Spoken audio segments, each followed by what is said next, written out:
നമസ്കാരം. മമ്മൂട്ടി അഭിനയിച്ച തിയേറ്ററുകൾ റിലീസായ ബസൂക്ക എന്ന സിനിമയെക്കുറിച്ചാണ് ഇന്ന് സംസാരിക്കുന്നത്. സിനിമ ഇന്നലെ കണ്ടു.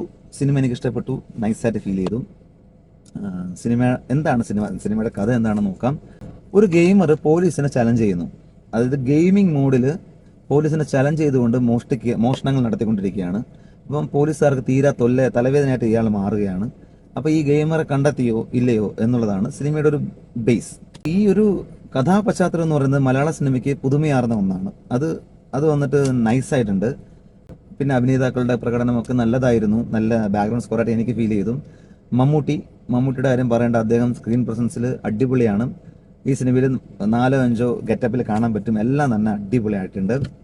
കുറച്ച് ഡ്രോബാക്സും എനിക്ക് സിനിമയിൽ ഫീൽ ചെയ്തിട്ടുണ്ട്. അതെന്താണെന്ന് ഞാനൊന്ന് പറയാം. അപ്പോൾ ഈ കഥാപറച്ചിലെ അല്ലെങ്കിൽ സ്ക്രീൻ പ്ലേയിലെ ഒരു വേഗത കുറവ് എനിക്ക് ഫീൽ ചെയ്തു. ഫസ്റ്റ് ഹാഫിലൊക്കെ തന്നെ കുറേ ഷോർട്സ് എല്ലാം നല്ലതാണ്, പക്ഷേ റിപ്പീറ്റഡ് ഷോർട്സ് വരുന്നുണ്ട്. അനാവശ്യമായിട്ടുള്ള സ്ലോ മോഷൻസ് കുത്തിക്കയറ്റിയ പോലെ ഫീൽ ചെയ്യുന്നുണ്ട്. അങ്ങനെ ഒരു സീനിനെ വലിച്ചിഴയ്ക്കുന്ന ഒരു പ്രതീതിയാണ് എനിക്ക് ഫീൽ ചെയ്തിട്ടുള്ളത്. അങ്ങനെ പല സീക്വൻസസിൽ എനിക്ക് ഫീൽ ചെയ്തിട്ടുണ്ട്.